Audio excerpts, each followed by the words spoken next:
Hello friend, तो कैसे हैं आप लोग। मैं हूं आपका दोस्त अरमान खान ओमान से एंड वेलकम एंड स्वागत करता हूं आप सभी लोगों का मेरे चैनल अरमान ओमान पे।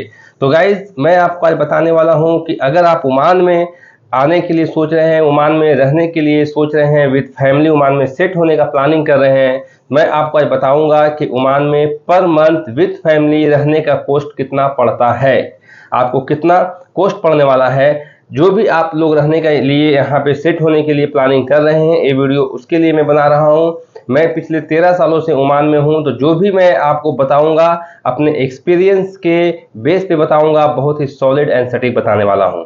तो आप किन किन चीज़ों को आपका यहाँ पे ज़रूरत आपको पड़ने वाला है, वो सारा कुछ मैं आपके साथ शेयर करूँगा इसी वीडियो में। तो आप बने रहे हमारे साथ इस वीडियो के एंड तक।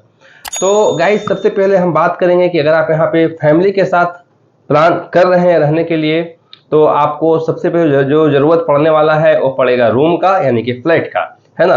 तो फ्लैट का यहाँ पे रेंट क्या है पर मंथ, वो मैं आपको बताऊंगा।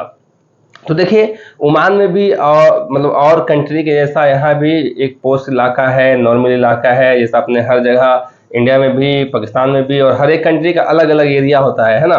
तो यहाँ पे जो इसका मेन इलाका है मस्कत में, जो मेन एरिया है लाइक गोबरा है, इस सब जगह का नाम मैं आपको बता रहा हूँ। गोबरा है, कुरुम हो गया, अलख्वेर हो गया, गाला हो गया, ये सब एयरपोर्ट से सटा हुआ है, नियर बाय एयरपोर्ट है। तो यहाँ पे रहने का कॉस्ट आपको थोड़ा ज़्यादा पड़ेगा। तो जो एक अपना 1 BHK का जो फ्लैट का जो रेंट है यहाँ पे, वो पर मंथ, अगर आप ये सब एरिया में लेने वाले हैं, ये सब एरिया में रहने के लिए सोच रहे हैं, तो पर मंथ 1 BHK का जो कॉस्ट पड़ने वाला है आपको, वो 150 से 200 रियाल तक का पड़ेगा पर मंथ। पर मंथ जो 1 BHK का फ्लैट, अगर स्प्लिट AC वगैरह सब कुछ अच्छा है, तो आपको 1 BHK का 150 से 200 रियाल तक, 150 से 200 रियाल तक का आपको पर मंथ कॉस्ट पड़ेगा। गोबरा, गाला और कुरुम, सीप, अलख्वेर, ये सब एरिया में अगर आप लेते हैं रूम तो। और थोड़ा सा मस्कत से बाहर निकल करके अगर आप लेते हैं, मस्कत में भी, मतलब मस्कत में भी अगर आपको जैसे पुराना, बहुत सारा पुराना बिल्डिंग है, पुराना रूम वगैरह है जहाँ पे स्प्लिट AC वगैरह नहीं है, विंडो AC है, तो आपको वहाँ पे भी लगभग आपको 120-130 रियाल में रूम बड़े आराम से मिल जाएगा यहाँ पे, है ना। और वहीं अगर आप मस्कत के बाहर रहने के लिए, जैसे कि अभी मैं हूँ, रहता तो मस्कत में हूँ, लेकिन फिलहाल मेरा प्रोजेक्ट चल रहा है सूर के अंदर, तो यहाँ पे जो रूम वगैरह है बहुत सस्ता है। अभी जिसमें हूँ मैं, ये चूंकि होटल है, तो इसके लिए 180 रियाल पर मंथ हमारी कंपनी पे कर रही है इसकी, है ना। और अगर आप बाहर लेंगे हम दूसरी जगह, कहीं सूर में, सूर का ही बात मैं आपको बता रहा हूँ, अगर आप बाहर लेते हैं कहीं पे, तो मतलब दूसरी जगह में बहुत सारे रूम है जो मेरे फ्रेंड्स वगैरह है यहाँ पे, जो मात्र सिर्फ 70 और 80 रियाल में पर मंथ उनको रूम यहाँ पे मिला हुआ है। 70 रियाल का मतलब होगा सीधे सीधे, अभी अगर 1 रियाल का 213-214 रुपये इंडियन मनी चल रहा है, तो आप कन्वर्ट कर सकते हैं कि 70 दूनी 14,000, मतलब कि 15-16 हज़ार रुपया पर मंथ का कॉस्ट आपको पड़ने वाला है 1 BHK फ्लैट का, है ना। ये मस्कत से बाहर की बात बता रहा हूँ मैं आपको। और सेकेंड चीज हो गया यहाँ पे कि कार, अगर आप फैमिली के साथ हैं तो आपको कार का भी जरूरत पड़ेगा। अगर आप कार भी आपको लेना ही पड़ेगा, क्योंकि फ्राइडे सैटरडे 2 दिन छुट्टी होता है यहाँ पे, तो वीकेंड में तो भाई आपको घुमाने के लिए आप आपकी फैमिली को कहीं ना कहीं आप लेकर के जाना ही पड़ेगा आपको, है ना। तो कार बहुत ज़्यादा महंगा नहीं है। अगर सेकेंड हैंड कार आप लेते हैं 2010, 8, 11, 12 मॉडल का, छोटी कार की मैं बात बता रहा हूँ आपको, लाइक एक्सेंट हो गया, किया का कोई गाड़ी हो गया, प्लस में आपका टोयोटा एरिस हो गया, तो ये सब जो है आपका 1000 से 1500 रियाल में के बीच में आपका ये सेकेंड हैंड कार जो है वो आ जाएगा। रिसेंटली मैंने एक रेनॉल्ट का कार अपने फ्रेंड को दिलवाया हूँ 1300 रियाल में, 1300 रियाल में। इंडियन मनी बात करें आपका, तो 13 दूनी 26, 2,60,70,000 रुपया इसका पड़ता है ना। तो हो गई कार, फ्लैट हो गया, कार हो गया। तीसरा हम बात करेंगे यहाँ पे स्कूल का। अगर आपके साथ बच्चा है, बच्चा लोग अगर आपके साथ में है, आपके पास में बच्चा है, तो जाहिर सी बात है यहाँ पे एजुकेशन का भी उनको ज़रूरत पड़ेगा। तो स्कूल यहाँ पे भी देखिए कई तरह के स्कूल है, इंटरनेशनल स्कूल भी है, लाइक कैनेडियन स्कूल है, ब्रिटिश स्कूल है, अमेरिकन स्कूल है, तो उसका जो फीस है वो थोड़ा ज़्यादा है। उसका जो फीस मैं आपको बता देता हूँ, 3000 to 4000 पर एनम का ये फीस है। 3000 रियाल से 4000 रियाल तक का पर एनम का फीस है। मैं आपको फिर से ही बता देता हूँ, 1 रियाल का 213-214 रुपये चल रहा है, तो आप इसको कैलकुलेट कर सकते हैं। जो भी मैं ओमानी रियाल में मैं करेंसी की बात कर रहा हूँ ओमानी रियाल का, तो आप इसे कन्वर्ट कर सकते हैं 1 रियाल का 213-214 रुपये के हिसाब से। तो जो इंटरनेशनल स्कूल है लाइक कनेडियन, ब्रिटिशियन और अमेरिकन, ये सब स्कूल का जो फीस है पर एनम का 3000 टू 4000 है। और वहीं हम बात कर ले, इंडियन स्कूल भी यहाँ पे है, पाकिस्तानी स्कूल भी है। तो इंडियन स्कूल, पाकिस्तानी स्कूल का फीस जो है वो आपको 20 रियाल से 50 रियाल तक पर मंथ की बात मैं आपको बता रहा हूँ, ये पर मंथ है ना, 20 रियाल टू 50 रियाल। ये डिपेंड करता है क्लास वाइज कि आपका बच्चा कौन सी क्लास में है। क्योंकि रिसेंटली मेरे दोस्त ने अभी 1 महीना पहले अपने 2 बच्चे का एडमिशन करवाया हुआ है इंडियन स्कूल यहाँ पे सूर के अंदर ओमान में, तो उसका 20 रियाल पर मंथ एक बच्चे का लग रहा है। इट मीन्स के 40 रियाल पर मंथ 2 बच्चे का उसका हो गया है ना। तो ये हो गया एजुकेशन, स्कूल का खर्चा। और अब तीसरा चीज ग्रोसरी, जो भी राशन पानी आपको लेना है उसका भी ऑफकोर्स जरूरत पड़ेगा ही आपको। तो ग्रोसरी यहाँ पे लगभग ठीक ठाक है, बहुत ज़्यादा महंगा भी नहीं है, बहुत ज़्यादा सस्ता भी नहीं है compare to Indian and Pakistan.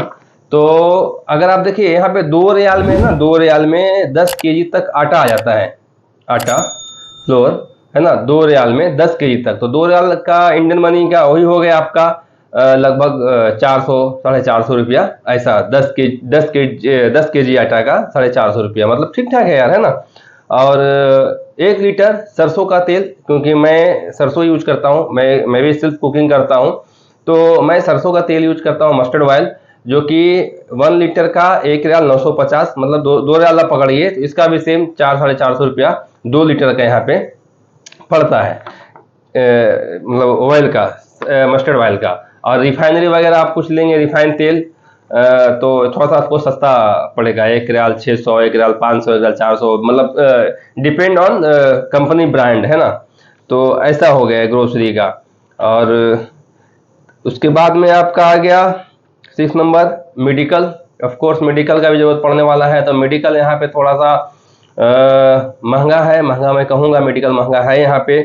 कि यहाँ पे जो फीस वगैरह है नॉर्मल 3 रियाल से 4 रियाल 5 रियाल तक यहाँ पे फीस लेता है हॉस्पिटल में। इट मीन्स के 700 से लेकर के 1000-1200 रियाल तक खाली फीस लगता है।